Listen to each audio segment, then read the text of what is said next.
I'm just gonna come out and say it. I don't feel feminine at all. I mean, you can hear that my voice is deep. It's not as deep as it used to be because I used to speak with a falsetto. Because I got called sir when I was very young, and I became very self-conscious about my voice. And that's why I have my bass clef tattoos, to sort of remind me that it's perfectly fine for a woman to have a deep voice. But I also have PCOS, which means that I'm hairy. It's why my voice is deep. Not as deep as it was, but it used to be deeper. My mannerisms are masculine. Also, I have strong, I think, trapezius muscles, and my neck is very thick. I grew up with two sisters who have long, graceful, swan-like necks. Turns out I have an actual medical condition where these muscles and these muscles are overdeveloped. These are overdeveloped, but the ones in the back are underdeveloped. So my shoulders curl forward. So I'm doing a lot of physical therapy. That can be a different video. The physical, the actual body discoveries can be another video. This one is just to introduce you to, I'm not going to call it a year of the body because Devin But Better has already done that. And it's not really about my body. As I said, I don't feel feminine. And today I learned that femininity is largely performative. And okay, I don't wear makeup. You will notice there is no makeup in any of my videos. I don't know how to do it. I'm an artist. I can't even really draw makeup. It's not my thing. I have to keep my nails painfully short because I have sensitive skin. So if they're too long, I scratch myself, I get welts, and I have a cat, but I have to keep my nails short. So painting them, what's the point? Sometimes I do because why not? I speak sign language, it's a little fun color. So I don't do makeup. Don't really do my nails because I can't. And my hair, oftentimes, well, in winter, because hats, it's often braided and it is very curly. The hair is another video that I do want to talk about because I have curly hair and I didn't know. I thought it was wavy. I didn't know that it was actually curly. I didn't know that I wasn't supposed to brush it. We'll get into the curly girl hair stuff later. That's a different chapter. But don't do makeup, don't do nails. My hair is either braided. That's only half my hair, by the way. And it's always under this because I can't have hair in my face. And like, how do you feel feminine in a buff? I don't know. We'll find out. So I did find a very cute infinity scarf that is soft, which I'm autistic. Soft is very important for me. Which comes to the next part, which is clothing, which is another performative aspect. I'm in my pajamas, okay? I like comfort. You know, I have leggings that I get at a supermarket because they're soft. I have super soft shirts. I wear undergarments that aren't very restrictive. Again, sensory issues. And dresses often have bits and bobs that just aren't comfortable. And they cut into your armpits if you're a bigger woman. So, performative. Hair, minimalist. It's long, it's pretty, but I don't show it off. Makeup, can't do it. Nails, well, you see. Clothing, comfortable, but I am exploring what I find flattering, what fits my style, which has changed over the years. Later video, I'm going to go through my closet and see what I still like and what I have to radically accept is not very flattering. That's going to be a whole process. And the other one is how men or women attracted to women perceive you. And I started struggling with feeling feminine when I had Well, not when I had kids. When I got on medication that made me gain weight. I mean, I didn't always have, all this. So when I gained weight, largely I would say more from the medication than from having kids, I stopped getting those looks. Even from my partner at the time. And then his pain got really bad and he couldn't do those things anymore. And then that didn't help my self-esteem any. That, obviously I wasn't womanly enough to get him to want to do those things. And he was my only partner, so there was nobody else to give that part of performative femininity. So I still don't get looks. I still don't do anything with my hair or my clothes or my nails.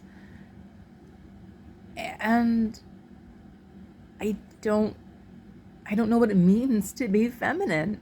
I mean, got a bit of a stash. I got to pluck this, and here I get random hairs, and don't get me started on the Oregon Trail. And I was teased for having hairy legs in middle school. I remember being on that little dome-shaped thing that you hang from or climb all over, and the girls teasing me because I had hairy legs.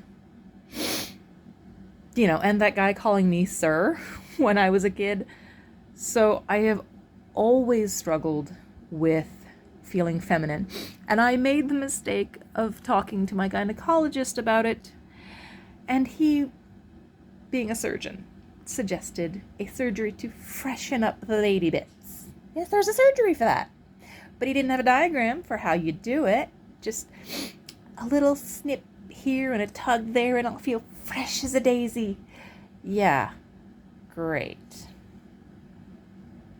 Nobody but me is gonna know if I had that surgery. It's not gonna change any of this. So I've already begun a journey of me, really.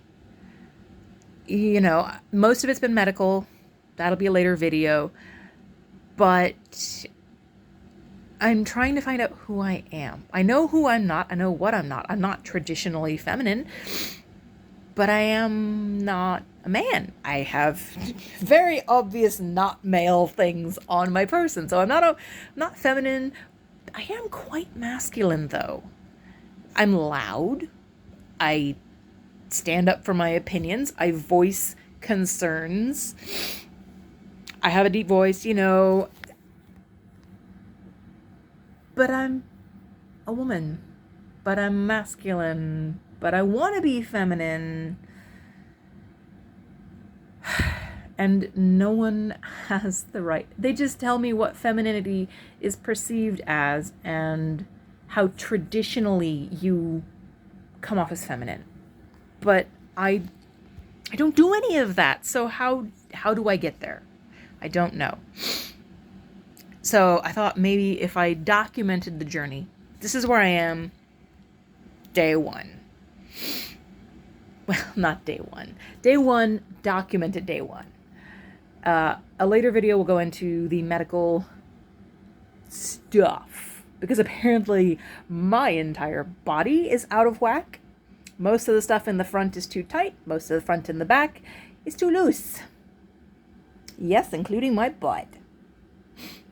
I always thought I had my nice round bow tie and that was a good thing. No, it's not a good thing.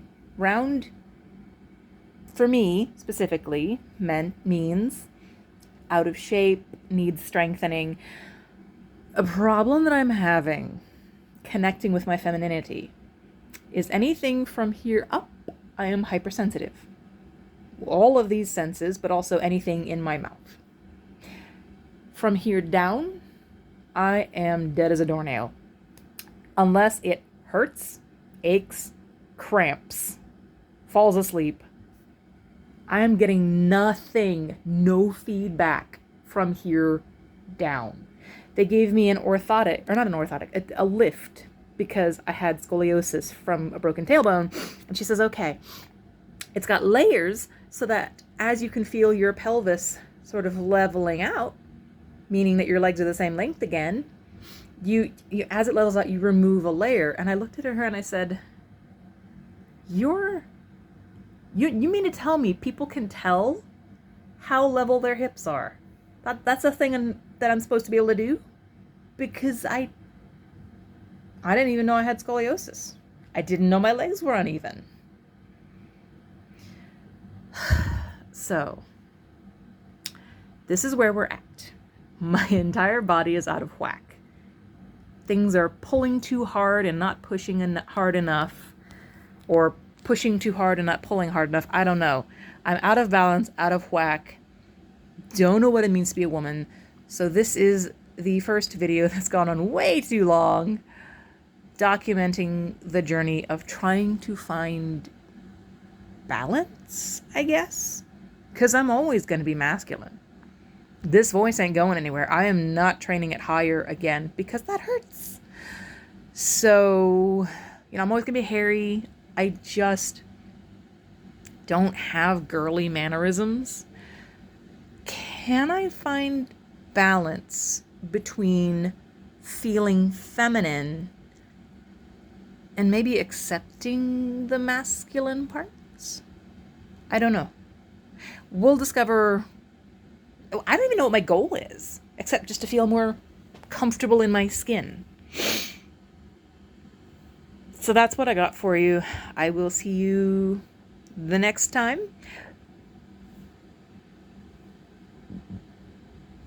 Left that in because that's another problem. I have digestive issues, which means I'm burpy. How do you feel feminine when you're gassy? You just try to make him quiet, but anyway. I was going for 10 minutes, and we're at 12. So the journey of me documenting begins today.